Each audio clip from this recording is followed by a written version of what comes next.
Hello, and welcome to Killers Quarterly, a special edition episode of Cracked Sisters Conspiracies. While we generally talk about conspiracy theories, mysteries, and all over spooky shit, we will be changing it up and talking about something different today, serial killers. My name is Jackie. And I'm Cassandra. And we are said sisters. I almost forgot my name. the big old name in parentheses in the intro. That really. Probably. And I am currently reeling from my toe throbbing. My different toe. If you listen to the last episode, it's a different toe. That's true. 2 toe traumas in 1 week. That's a lot. It's toe-tacular. Toe-tacular. Yes. So we have officially made it to 25 episodes. Woo! So when did we start recording? Was it like March? Yes. That was the longest version of March I've ever heard in my life, but yeah. Well, I was thinking. So it's been almost probably 6 months since we've been doing this. Yeah. Okay. Yeah. So we started with a bi-weekly. Yeah. Every other week we were doing posts. Now we're on a weekly basis. So we have rapidly gotten to 25, which is actually very exciting. Yeah. And so as you alluded to in the end of our last episode, for all of our milestone quarterly episodes going forward, we are going to be changing up the topic and doing something a little bit different, correct? Correct. So with that said, give us a little more information on how these particular episodes will play out. So we'll do our cool new intro that you just listened to. So cool. It's so cool. I also meant the music, which I created.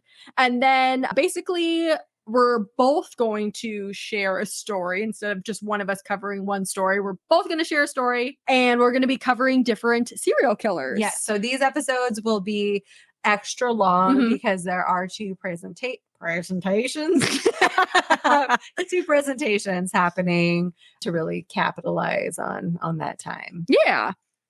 Okay, so one thing I do want to say before we get into these kinds of episodes, we probably should do like a trigger warning, graphic content, depictions, nature of that sort. So if this is not your normal jam and you prefer our other content, you might want to skip over these episodes because we are talking about murder and serial killers. And as lighthearted as we do get sometimes in the fact that we both have a serial killer fascination, we are in no way trying to minimize the actual effects that this has had on people, the trauma that this has caused. The and we overall impact. Yeah, we don't want to glorify them. It's more of a learning point and everyone has a fascination with it. It just is the way that our brains work. So we're just here for the facts. It's quite literally a morbid interest. Yeah. And that's okay. It is okay. And I mean, I don't know about you, but it started far too young for me. So like this is probably like a trauma response from youth or trauma something. bonding. But yeah, so if that's not something you're into, that's fine. Just skip to the 26th episode. Which will be definitely more digestible in nature. Yes.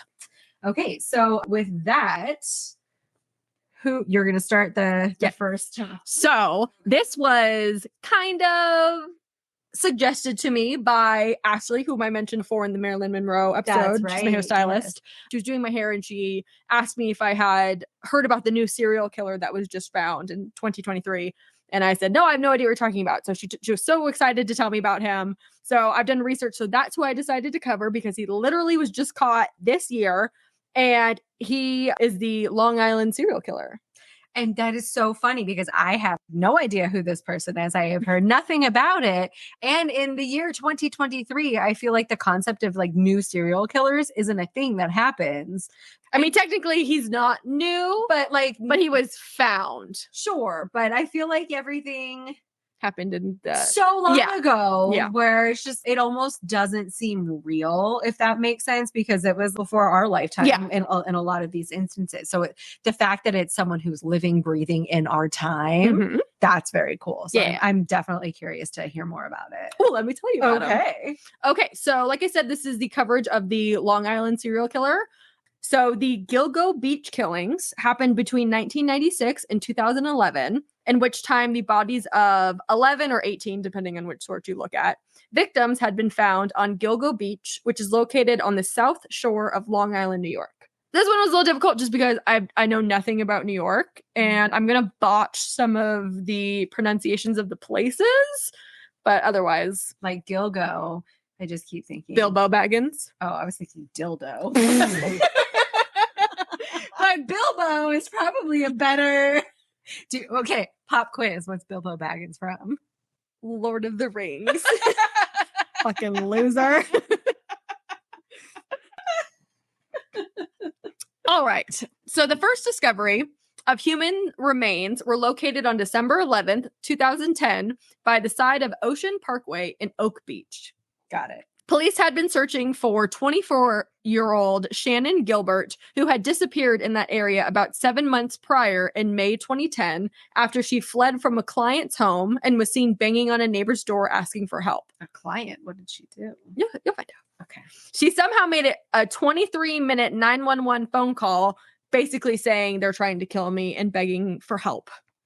A month after Gilbert's disappearance, the Suffolk County Police Department's Missing Persons Bureau, I know it's a fucking mouthful, asked Officer John Malia to conduct an area search with his cadaver dog named Blue. Oh. Malia was unable to find any remains and researched the area on December 11th, 2010, so a couple months later, this time staying close to the shoulder of the parkway due to data provided by the FBI explaining that dump bodies are frequently found near roadways. Oh, this is a thing that happens. That's cool. During that new search on December 11th, Blue alerted to a scent and Malia discovered a skeleton inside of a disintegrated burlap bag. Interesting. Those remains were later identified as belonging to Melissa Bartholomew. I have a quick side quest question. Sure. So in the year 2023, which we are currently existing, people are terrible. I trust no one. So if someone in your neighborhood was to come screaming, banging on your door saying, I need help, I need help, would you open that fucking door or would you call the cops? What would you do in that situation? Me personally? Yeah, I want to know. So I look at my camera to see, I have multiple cameras. So I would look at my front camera to see who it was, if it's a male or female, if they look like they were actually in distress. I would check my other cameras to see if there was anyone else hanging out on my driveway, a car I didn't recognize on my street, something like that. And then if it seemed legit, I always lock my ghetto gate so I can open my normal door and they still, I couldn't get ambushed or something. And I would ask them what's going on. And if they said they needed help or something, I would say, cool, stay there. And I would call the police while still talking to them. I wouldn't let them in my house. Okay, perfect. What about you? You would just ignore them.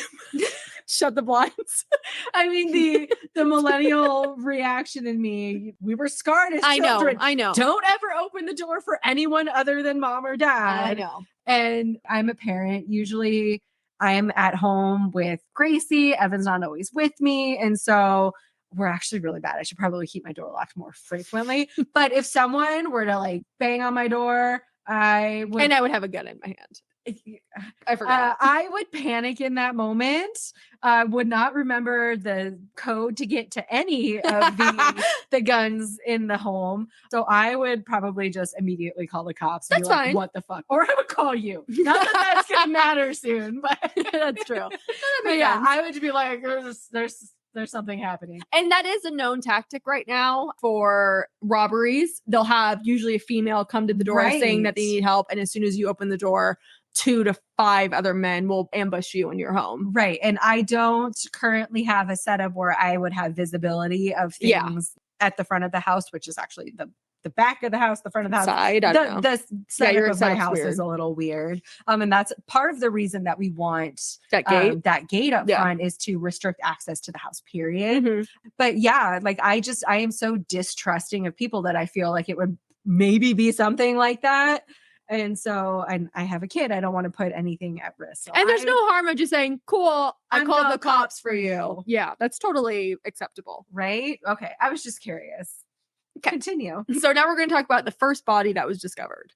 So Melissa, as I mentioned, she was 24 years old and she lived in Bronx, New York and worked as a sex worker through Craigslist. Never met a Melissa I liked. And that makes sense. The client. Bro, me neither. Yeah. But she was 4'10" and 95 pounds. Fun fact. Oh. So she's a tiny little thing. That's borderline. That's almost. That's under 4'11". I'm that's kind of kink level there. So you'll find a theme on height and weight on the victims. So, there's a type. There's a type, yes. So on July 12th, 2009, Melissa had met with a new client, deposited $900 into her bank account, and then attempted to call an old boyfriend. Starting 1 week after Melissa had gone missing, her teenage sister Amanda started receiving series of vulgar, mocking, and insulting phone calls from Melissa's cell phone by a man believed to be her abductor. Great role model. I mean, you do what you gotta do, but for your young sister. I know. So she had gone missing. They had reported her as missing. And then her little sister's getting all of these texts? Phone calls from from her sister's phone number. But so it's she's not answering, her. but it's the guy. Is it someone spoofing or is it from her actual No, phone? it's from her. It's from her actual phone and it's from her abductor. Oh, no. The man asked Amanda if she was, quote, a whore like her sister, end quote. Gross. The calls continued, and the male caller ended up telling Amanda that her sister was dead and he was going to, quote, watch her rot, Oh. end quote. Police were able to trace some of the phone calls from Melissa's cell phone to Madison Square Garden, Midtown Manhattan, and this is the part I'm going to fuck up on, Massapequa. That's close enough. But we were unable to find the man that was making the calls. Got it. Melissa's mother had told police that there were a lot of calls to Manorville made from Melissa's phone around the time of her disappearance. So her parents still paid for her cell phone, is what I gathered for that. Yeah, she's only 24, man. Okay. I mean, I guess that's fair. After police had found Melissa's body, 3 additional bodies were discovered, all within approximately 500 feet of one another, while doing a more thorough search of the area. 500 feet is not that great of a distance. Like, it's just a pile of bodies, it sounds like. So these 4 bodies, or 4 women, were referred to as the Gilgo 4 because they were found on Gilgo Beach. Got it. The 3 additional women were identified later as Maureen Brainerd, Megan Waterman, and Amber Costello. I thought they were all going to have M names too, because that was 3 of 4. Ooh, no, that's just a coincidence. Fucking Amber, man. So now I'm going to kind of break down each individual person. So first we're going to start with Maureen. She was 25 years old and from Norwich, Connecticut. She was a mother of 2 and worked as a sex worker via Craigslist. Okay. She had left a business for approximately 7 months, but she returned to help pay her bills after receiving an eviction notice. So she was in the life, got out, had 0 fucking money, and decided to go in just to kind of cover her bills. Got it. She was 4'11" and 110 pounds. So far, common theme, tiny ladies, sex workers. Yes. Sex workers through Craigslist. Oh, okay. The Craigslist specific part. You can't trust anything on Craigslist. Bro, Craigslist is fucking creepy. One of the best jobs I ever had, I got off Craigslist. As a sex worker? Not as a sex worker, working in operations for an IT company, which then led me to my current career as a financial advisor. Wow. Just follow that thread, but continue. All right. So Maureen was last seen on July 9th, 2007, after saying she was going to spend the day in New York City.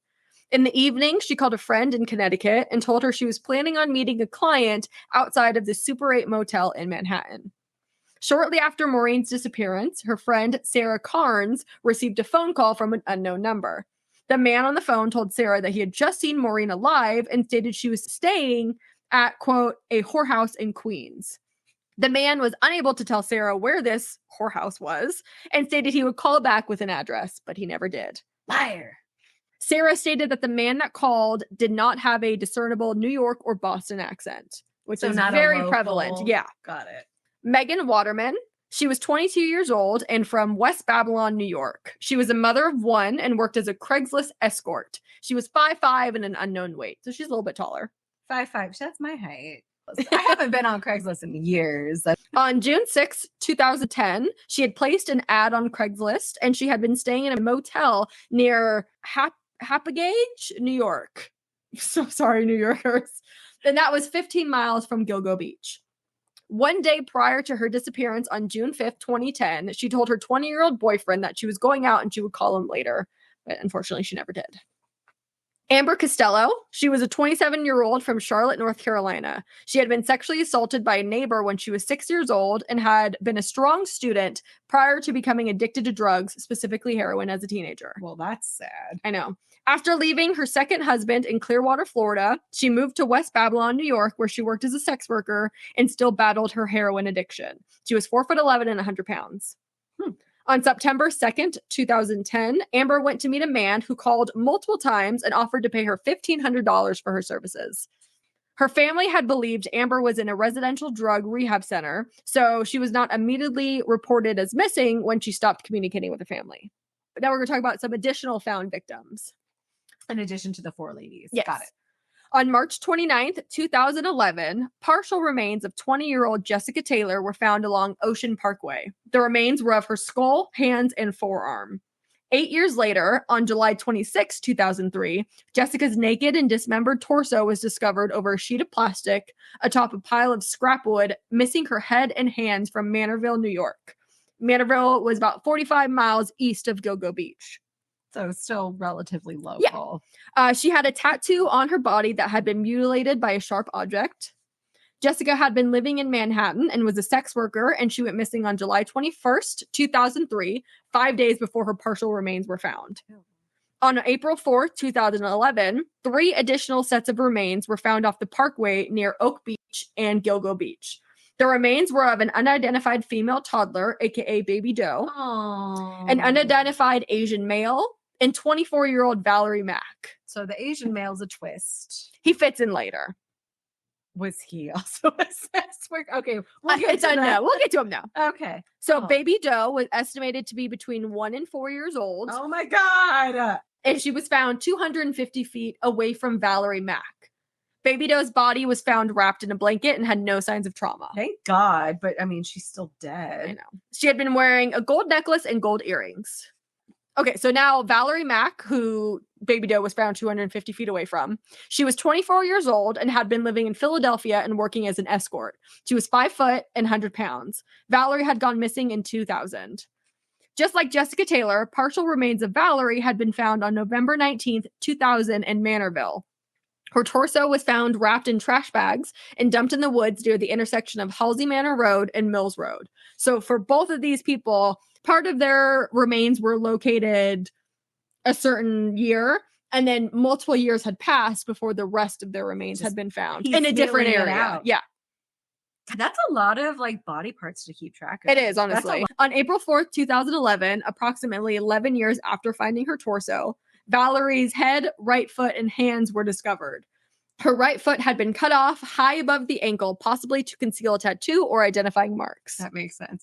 I'm sorry. The reason for the stifled laugh is as you're describing this, I don't know if you've seen like the TikToks or the reels describing the girls who like to watch true crime documentaries where they're happiest laying on the couch. Her legs were yeah. Her arms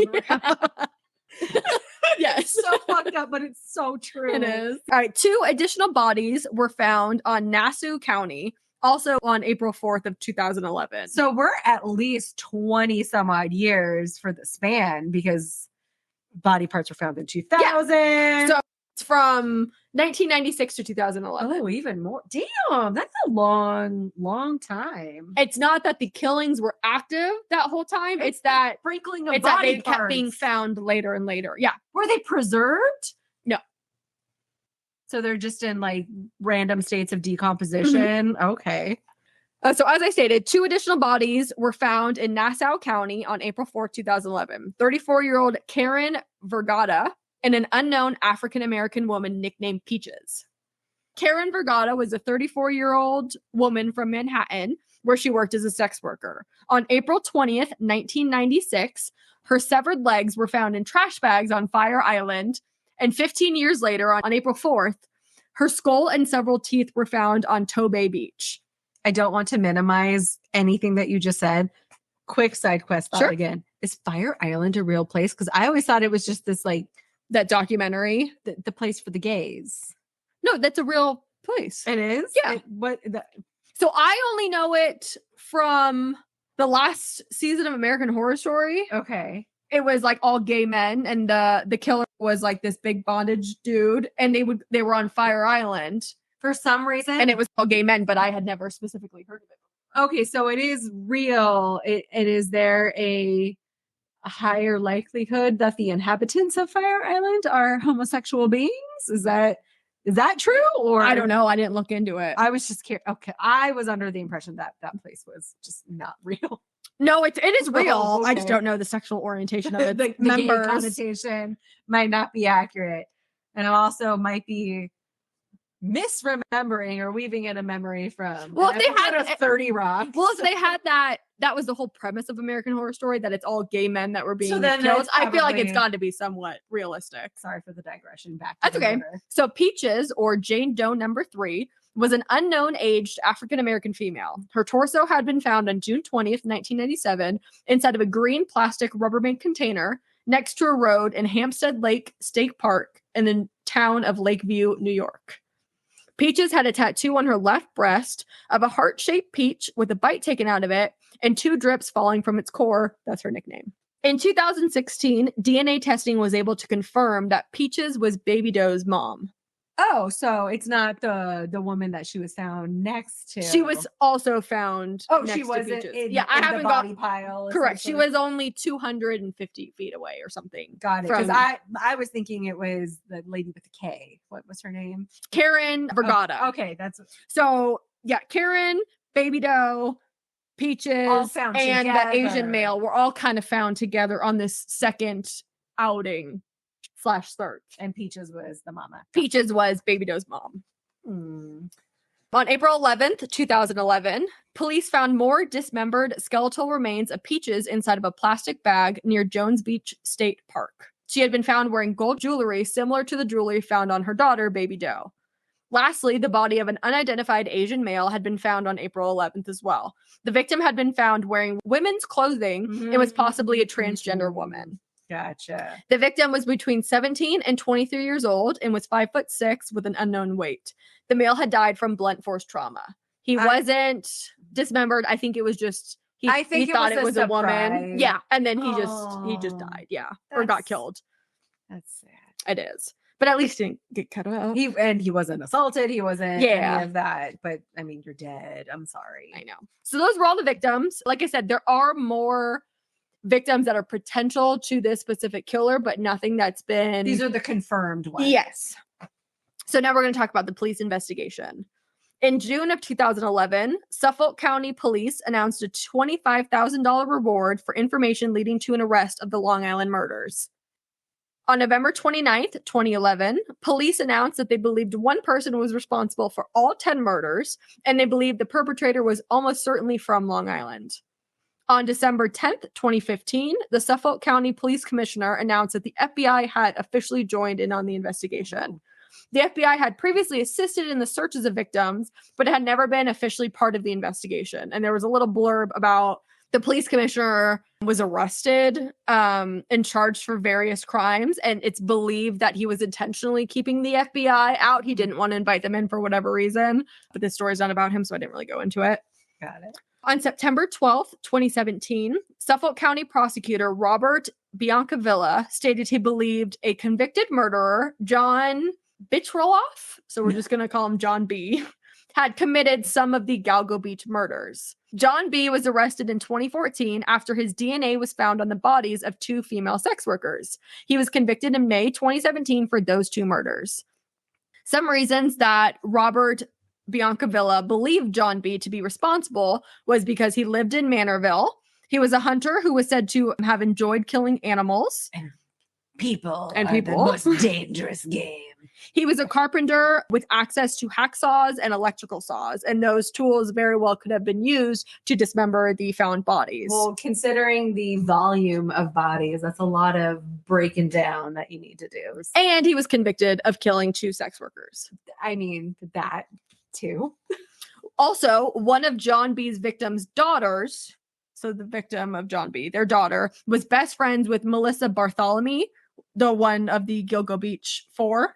And Melissa's mother had previously mentioned that Melissa had a lot of calls to Manorville from her phone prior to her disappearance. Oh, and John B. was from Manorville. Yeah. But now we're going to talk about suspect numero uno.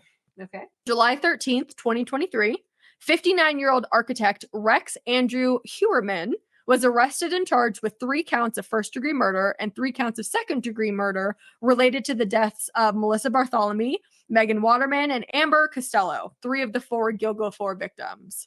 They contest one of the victims as belonging to the murder, so she is not actually in any of this. Oh, okay. Rex is also the prime suspect in Maureen Brainerd's murder. So Rex lived most of his life in Massapequa Park on Long Island and worked in Manhattan since 1987. Rex was first on police radar in March of 2022 after a witness reported seeing a Chevy Avalanche pickup truck near the area where one of the victims had disappeared. That's a crime, by the way. I know, those things are so fucking ugly. And Rex happens to have a Chevy Avalanche registered to him. Shocker. If you remembered, Megan Waterman's remains were found inside of a burlap sack. Yes. Police had found a male hair on the burlap sack and preserved it as evidence. In January of 2023, police went through Rex's trash cans and found a pizza box containing uneaten crust, which is a crime. That is too. Crust is the best fucking part of pizza. It's the best part. DNA was tested against the crust, and it was found that it was a match to the male hair found on the burlap sack. This shit is crazy to me. And this is why I loved CSI when it first came out. The whole concept that you can do shit like that was so interesting. Mm-hmm. And I love technology sometimes. It is pretty cool. Police then later seized Rex's cell phone billing records and found that he had been in contact with 3 of the 4 victims by using a number of phones to arrange meetings with the 3 of the victims, as well as making the taunting phone calls to Melissa Bartholomew's teenage sister. Okay. Police also found an email account linked to Rex and found that he conducted thousands of online searches related to sex workers, torture, sadism, torture-related pornography, the Long Island serial killer, images of the victims and their families, and the investigations process. So from what I've gathered, incognito mode will not keep that suppressed. I don't even know if he went in on incognito mode. I'm just saying, just good Google, to know. Google accordingly. Rex has pleaded not guilty to his crimes and is currently awaiting trial. Since Rex's arrest, many individuals have come forward to share stories and experiences with him. 2 sex workers reported that they had violent interactions with Rex decades ago, and coworkers told a story about how Rex stalked and hunted her and found her while she was on a cruise that she had purposefully not told him the location of. The fuck? Rex has been married for over 25 years and has 2 children. It has been reported that the wife and children were out of state at the time of the killings and were said to have taken place. And his wife filed for divorce shortly after Rex was arrested. I would certainly hope so. I know. Strands of female hair not belonging to the victims had been found on or near the victim's body, and it's speculated that the hair belonged to Rex's wife. But again, investigators have ruled her and the children out. She was out. And they believed it was strictly through transfer that, they live together, they hug, whatever. Her hair is on his everywhere. I know. My hair is in Alex's ass crack all day, every day. So it kind of transferred onto the bodies. And then Rex's trial began on August 1st, 2023, and is still currently ongoing. Wow. Yeah. So more to be seen. More to be seen. But according to the prosecution's case, they have slam dunk evidence and years and years and years worth of evidence proving that he was involved with all of these different murders. And all of the developments and what kind of evidence that can be utilized and, using it from stuff collected years ago. That's so cool. Yeah. Interesting. So serial killer for the ages, so to speak. That is good job. I like that. I remember seeing kind of stuff in passing as I would pull up the headlines, but it's not something that I was familiar with. So I didn't actually read any of it. Recognize his face. I remember the name Gilgo Beach, and I'm like, that's fucking weird. And I just assumed it was in Florida. That's another thing. Don't be a sex worker. Dude, it's fucking hard not being a sex worker. I just mean in general, for them.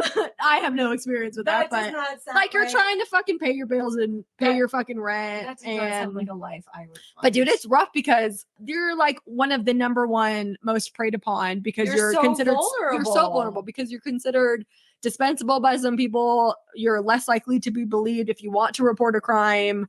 And it's common. Abuse and these sorts of things are common. Girls talk to each other. They try to let each other know, hey, don't go on a date with that guy. Right. He's got a history. He beat me up. He did whatever. But it's because you're not humanized. No, not at all. A vessel. Yeah. So it is rough. But I mean, if you want to be a killer, it's a great option because you're going to get away with it for so much longer than you would anyone else with a normal profession. But that is true.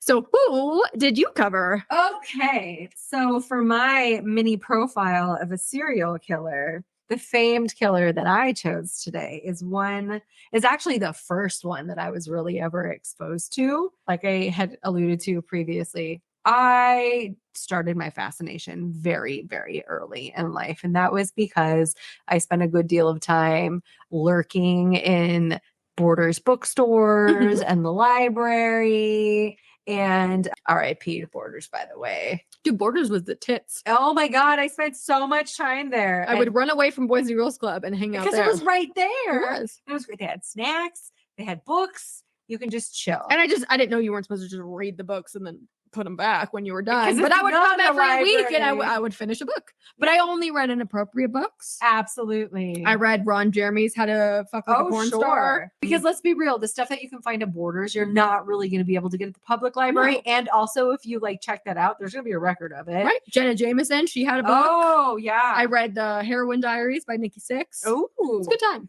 Okay, so I used my time in Borders to read about serial killers. Okay. So that's kind of how Mom bought me books on serial killers. Well, it graduated to that once I started showing an interest, but I was like 11 or 12, like reading about this stuff. So the first one that I vividly remember reading about and be like, what the actual fuck was Albert Fish.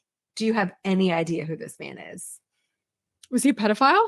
I mean, that's part of it. Okay. Was he fat? No. Then no, I don't actually think I know him. So for those of you included, that are unaware, Albert Fish was a known serial killer, rapist, child molester, and cannibal. Oh, okay. So, all around good guy. Yeah. Some of the monikers that were used for him were the Gray Man, the Brooklyn Vampire, the Werewolf of Wisteria, and the Moon Maniac. No idea. I have not heard one of these names. So some backstory on Mr. Fish. He was born in 1870. Oh, God, he's old. And he was born as Hamilton Howard Fish in Washington, D.C. His parents had a borderline criminal relationship, being that his father was 75 when he was born, and his mother was 43 years younger than his father at that time. How old does that make the mom? 32. But Albert was the youngest of 5 children. Jesus! One of which was deceased. Oh.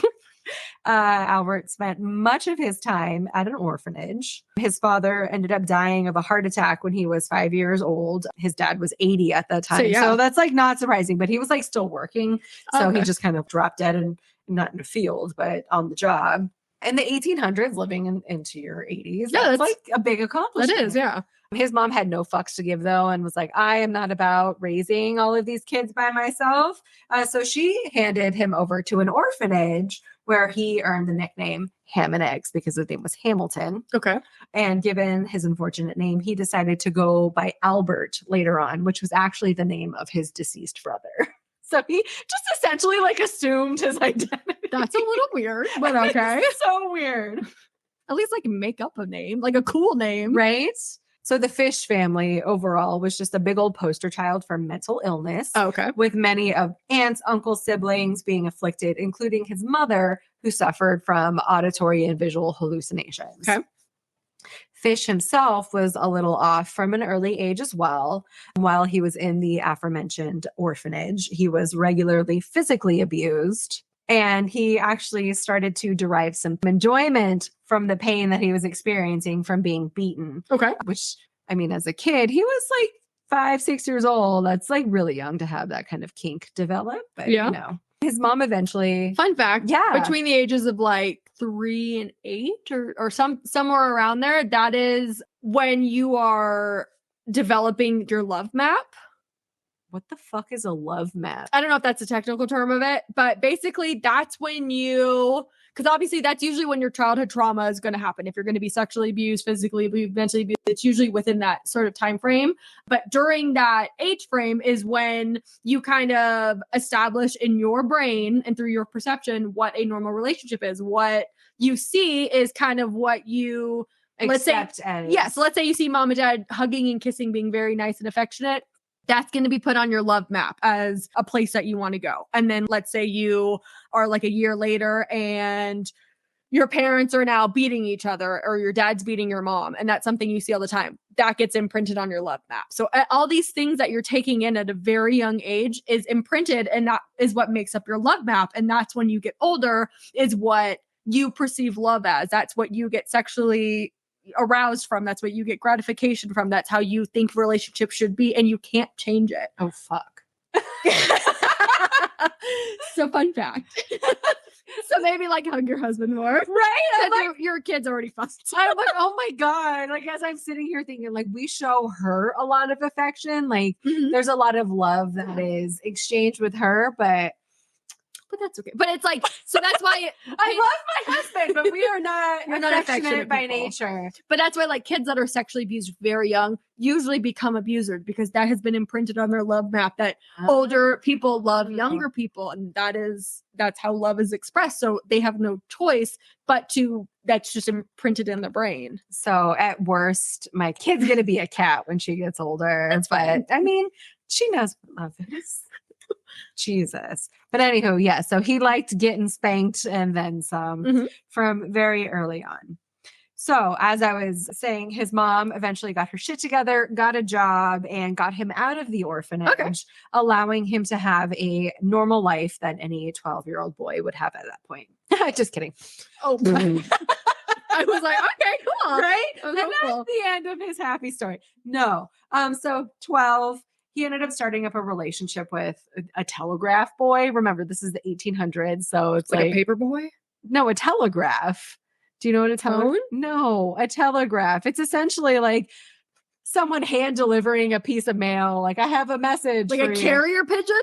Kind of, sure. Let's go with that. A boy who sent off the pigeons. Sorry, that threw me. I did not know what you meant. That's so funny.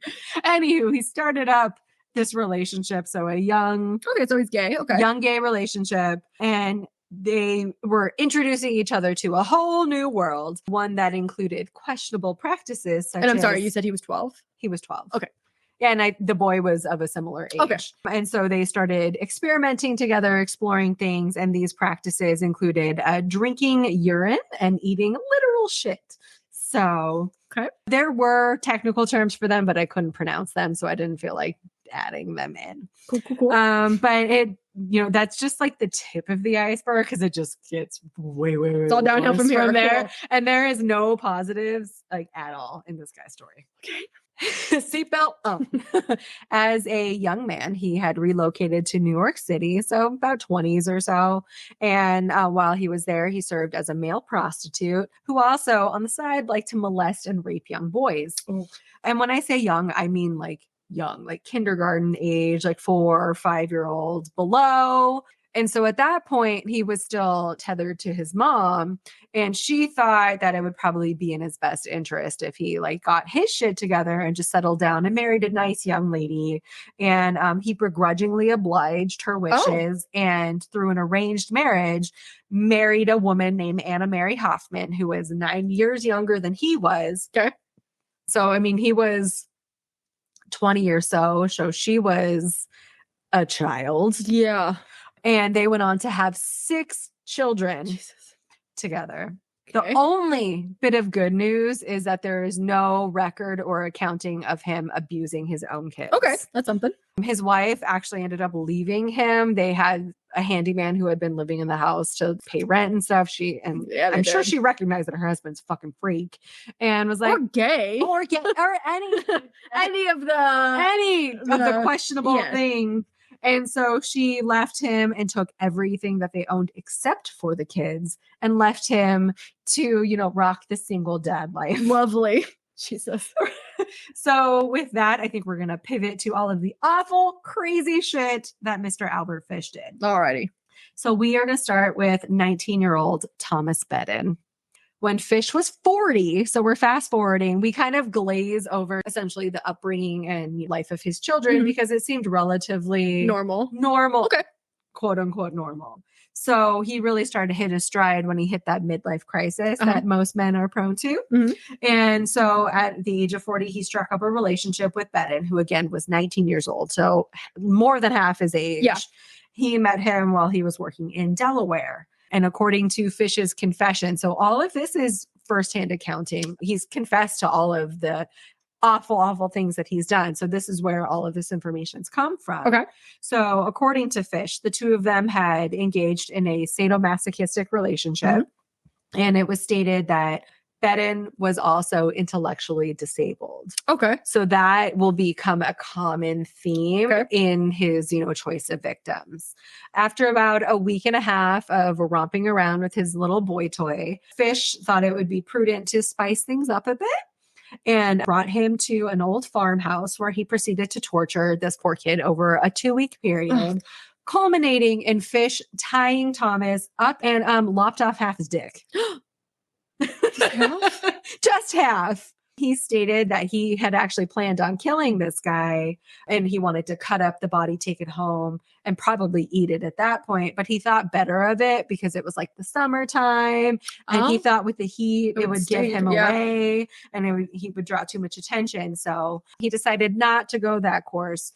But instead of putting this poor kid who's missing half his dick out of his misery at this point, he instead poured peroxide over the wound. Oh my God. Wrapped it up in a Vaseline-covered handkerchief, gave him a $10 bill, kissed him goodbye on his way out, and left him for God knows what. The outcome of what happened to poor Thomas is unknown. He's like, I don't know what happened. I didn't bother to look into it. I just knew that I needed to hop a train out of town and good riddance. So I mentioned before that his wife left him. Can't imagine why. It was at this time that he began experiencing auditory hallucinations himself, like his mom and others in their family. So at this point, he started doing a bunch of weird shit, these kinds of things that he was doing, indulging in self-harm. Okay. And when you think of self-harm, a lot of people like cut themselves or, they have other ways of doing it that are less extreme. He enjoyed shoving needles into his gut and his groin. When he was arrested years later, they actually took x-rays and found 29 needles in his pelvic section. Wow. So when I was 12 or whatever, this is the first thing that I have ever really experienced. There was pictures of the x-ray and I vividly remember seeing that. I'm like, oh my God, what am I looking at? And so that is what sparked the initial fascination because it was legitimate morbid curiosity. Yeah. Because I was just so guffawed at what I was seeing. And the fact that there was the actual images of the x-rays and it was very crowded. And 25's a lot. Yeah. As a side note, some of the other fun activities that he would partake in included hitting himself repeatedly with a nail-studded paddle and shoving lighter fluid-soaked wool into his ass and lighting it on fire, turning himself into like a candle. I have no words. That one left threw you for a loop there. It did. Right. That's choice. All of the wrong choices. Okay. So his activity started to ramp up as he got older. Okay. So we're in like the 40s right now. I feel like he's 40 years old. Yeah, I feel like I keep spitting on you. No, we're in the early 1900s. Okay. But yeah, so he was making it a point to seek out either mentally disabled people or Black people because he felt that those are the people that are least likely to have people looking for them to be investigated if they were to go missing. So just like the least likely to be missed. Just like prostitutes in my case. Right. I imagine Thanksgivings with him would be awful. You think that one like racist uncle that's going off about, this type of person or that. So I can only imagine. I feel like he doesn't celebrate Thanksgiving. Let's be honest. Not unless he's preparing a young boy as the turkey. Oh my God. So his attention was drawn primarily to young children, as I had mentioned, and he does gravitate more towards males than females. He took joy in torturing, mutilating, and murdering them using what he referred to as his implements of hell, which were a meat cleaver, a butcher's knife, and a small handsaw. The face that you're making. I'm not a torture person. I hate know. torture. It's so awful.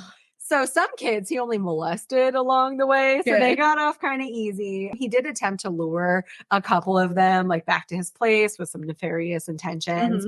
Of the few, there were some that were like, hold up, this is a bad situation. I'm going to get out of here. And so that luckily didn't come to fruition, but he was successful shortly after in getting consent from the parents of a 10-year-old girl named Grace Budd. Under false pretenses, he had kind of come into contact with his family. And he's like, oh, I'm going to my niece's birthday party. She's about the same age as your daughter. Can I take her with me? And they're like, sure, have a great time. Just based on your reaction, I'm sure you can gather that they did not, in fact, make it to a party. I would assume not. He ended up taking her to an abandoned house that he had pre-planned to use for his next murder. For whoever the victim was going to be, that was going to be the location. And it was at this house that he ended up strangling her to death. Post-mortem, he then decapitated and dismembered the body, and over the course of 9 days, ate the entire body of this young girl. And because he is just such considerate guy, he ended up actually sending a letter to the girl's mom detailing the events of what took place. How nice of him. And the only good thing to come of that, to sidetrack for a second, his mom was illiterate and couldn't read. So she actually had to have her older son, so this Grace's brother, read the letter. Oh, her mom was illiterate. Yeah, her mom was illiterate. Oh, okay. So she got this letter. She's like, I can't read it. Johnny boy. Oh my gosh. Okay. And he's like, haha, you said I could take your child. Guess what? I ate her. God. But he did specify in the letter that he did not violate her sexually. Because he likes men. But he's like, I could have if I wanted to, but you should know that she at least died a virgin, but I ate every morsel of her tender flesh. Like, oh God. The only good thing that came of it was the letter ended up leading to his capture. Oh, nice. Yes. Did he lick the envelope? It was the early 1900s. DNA was not a thing. So it was actually based on the stationery that was used. Oh, okay. It was recognized by someone else, and they ended up tracing it back to him. Okay. So it was this kind of circumvention, but it ended up bringing him into, custody. Okay. So there is that.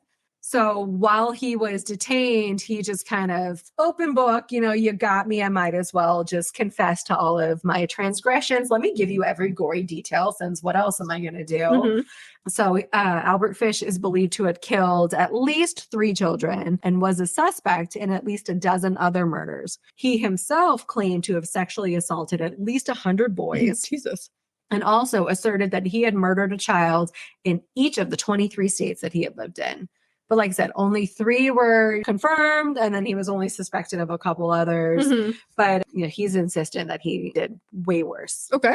He was tried for murder in the case of Grace Budd. Uh-huh. So that's the one that brought him in, essentially. And it was very apparent that he was not all there upstairs. But the jury recognized that he was a monster and a piece of shit. And so instead of finding him not guilty, with an insanity plea, they found him sane and guilty because they wanted him to face execution. Okay. And he died by execution via the electric chair at Sing Sing Prison on January 16th, sorry, Dad, of 1936. Oh, yeah. That is before your time. So that is the story of Albert Fish. Interesting. I had not heard any of that. Yeah, that was, like I said, what kickstarted. That's a terrible information. And really, what sealed the deal was that fucking x-ray picture of a pelvis with just needles jammed in. And I'm like, what the fuck? Because it wasn't even a victim. It was himself. Yeah. So, well, good thing you didn't see that when you were younger, because then you would have a weird love map. Yeah. And, a few years prior. Was he abused as a child in the orphanage? He was physically abused, but not sexually abused. That's interesting. Yeah. So it was like, as he was being beaten in the orphanage, he's like, oh, this sucks. But like, hey, I kind of like it. And then coupled with the fact that there's some mental illness there, it just blossomed into this horror story. But if you were to Google, you could see pictures. He's this gaunt old man, and he was in his, I want to say, late 70s when he died, maybe early 80s. Oh, yeah, but like the breadth of his career primarily took place in his later years. Yeah. Which is pretty gross. Like, he started dipping a toe when he was young, and it just kind of snowballed as time went on. The faces that you have made, this is so funny. I mean, it's not, but it is. Yeah. But yeah, so that was the first. We have just scratched the surface. There is, unfortunately, a giant pool of people to choose from. So for the next quarterly Killers Quarterly, whatever you want to call it, episode, Yeah, who knows who we'll choose? We have, I don't know. Hopefully we get some like suggestions, because obviously if you give a suggestion, we'll probably cover it. But yeah, I have a couple that I have a personal interest in, but yeah, we love feedback. So. Yeah. And speaking of feedback, yeah, so if you wanted to reach out to us, give us a killer that you want us to cover or an episode topic for one of our normal episodes, you can reach us on Instagram, Crack Sisters Conspiracies. That's where we do probably 99% of our communications. We have a Twitter and Facebook that we don't use, but it's there. We have an email, crackedsistersconspiracies@gmail.com. Should you want to send us an email just to say hi, that would be really fun. We also have a Patreon that none of you use, where you can donate $1 to us. You can see what we look like. We're hopefully going to have a fucking TikTok that's on Miss Cassandra here, is dragging her feet. So well, it's not my fault that my husband grenaded the computer yet again. Oh, that's true. We do have a whole bunch of stuff saved in the cloud, so I can put some snippets on there from past episodes. But hopefully you'll be able to see little bits and clips, and maybe that will garner your attention and make you want to see more and give us $1. Yes. But yeah. Okay. Well, with that, stay cracked, y'all. Don't kill anyone. And have a great day.